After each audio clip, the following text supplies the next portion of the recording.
Hello and good afternoon, everyone. Welcome to Friday at 4. We are coming rapidly to the end of the month. It is moving extremely quick. The first quarter is basically halfway done. So I know that means that a lot of people are thinking about, now we're thinking about Q2 and Q3 as well. But today, as always, I am joined by Amanda Van Deerheiden. Amanda, happy Friday. Hi, everyone. Happy Friday. So today, Amanda, I know we had some people write in, and there's an interesting topic on the table. Would you like to kind of give us the summary of what we are going to be discussing today?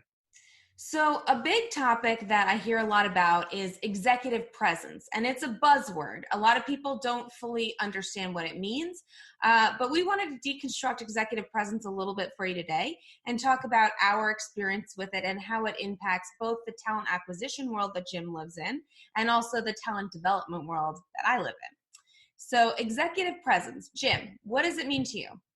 Thank you, Amanda. So, what does executive presence mean to me? Well, executive presence is a statement, it is an image, it is something that when someone walks into the room, they command the respect almost immediately of the crowd or the people within that confines, within that geographic location. It's a way of holding yourself. It's a way of presenting yourself that you are there, um, and you are there to make a statement. And whether that statement be in leadership or a specific skill set, but you're there to be taken seriously. And that can work from everywhere, from how you speak, how you hold yourself when you're in front of people, whether that be eye contact, but it also comes down to the way you dress, the way you present who you are to those groups that you're speaking with. It is that presence within the organization.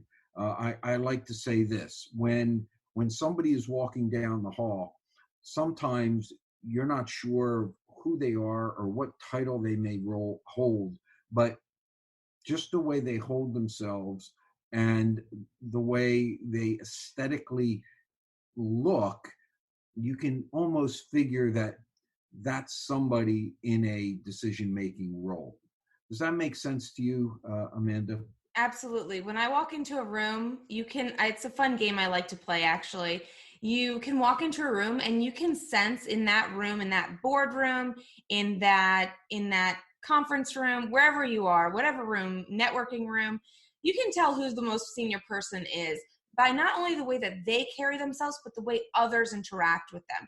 And because I'm an external person coming in a lot to consult and help out and have kind of that fresh perspective, like we talked about last week, it's very, very, very clear and evident who the person in the room that everyone thinks is the most senior person is.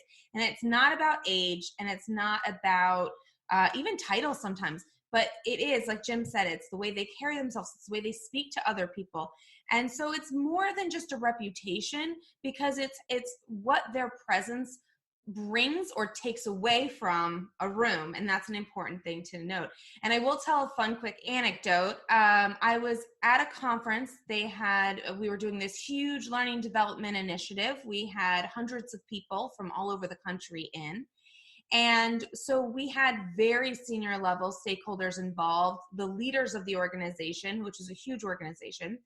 And it was fun because each day we had the next group of executives coming in. And so the first day you walk in and you could tell who the most senior person was in the room, the way people were reacting and the way he carried himself. And then the following day, we had a new batch of executives come that were even more senior than that.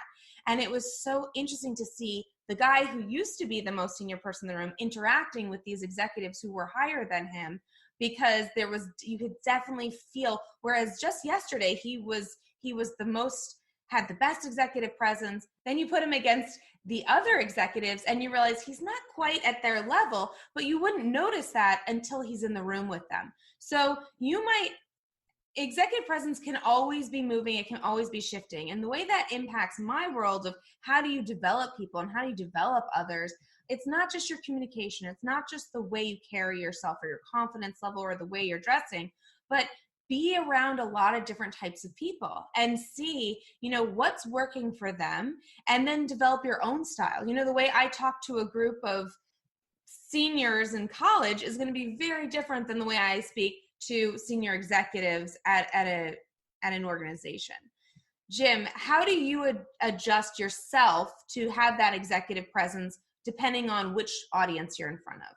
And that's a great point. And I'll tell a quick story. I'm someone who most of the time when I go out to business meetings, people will tell you I'm in a suit, a formal tie, jacket, suit. And I stay in that suit from the beginning of the day to the end of the day, rarely taking the jacket off.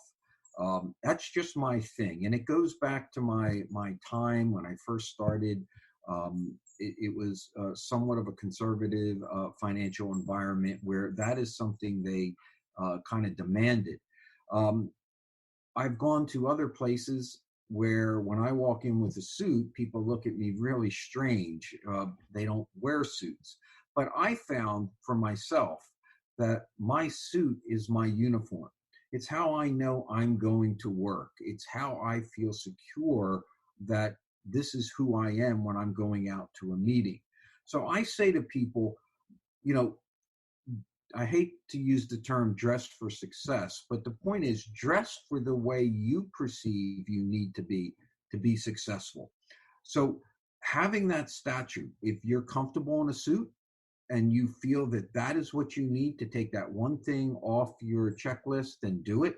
If there's other things and other type of clothing and the way you present yourself you feel comfortable with, that's fine. But always look at it from what is my audience, for lack of a better term, seeing, and what does my presence say to them about what I'm about to deliver? Does it instill the confidence of someone who is a subject matter expert on what they're talking about? Absolutely. So I would recommend you all get out there, go into a room. It might just be your next conference room meeting, and see how people are carrying themselves, how they're speaking to each other, how they're holding physically their body, and see who you think is has the best executive presence and why. Why would they be the person you would select as? And, it's hard to do when you're in your own company, in your own environment, because you know who has the title and you know who doesn't have the title.